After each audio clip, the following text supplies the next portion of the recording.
L'ètica, o la moral, o les consideracions de justícia pot jugar molts papers, però concretament un doble paper. D'una banda, com a objectiu inspirador del món legal i, en segon lloc, com a criteri de validesa real de les normes jurídiques.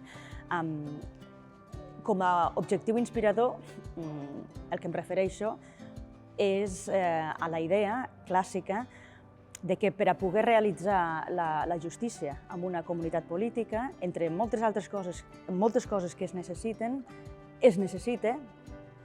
un engranatge jurídic, un set de normes, pràctiques, institucions jurídiques que puguen ajudar a realitzar la justícia de manera equitativa per tothom. I en aquest sentit hauria de ser un objectiu, això no vol dir que sempre es compleixi.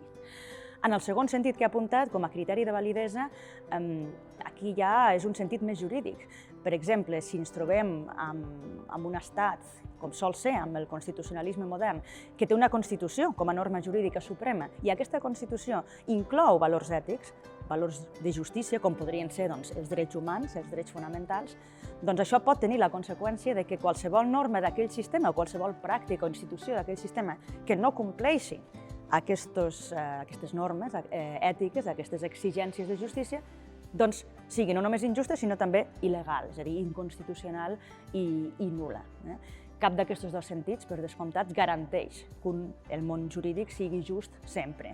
Tots els objectius poden no complir-se i els criteris de validesa poden ser-hi i no ser-hi. I fins i tot quan hi són, a vegades no són reconeguts.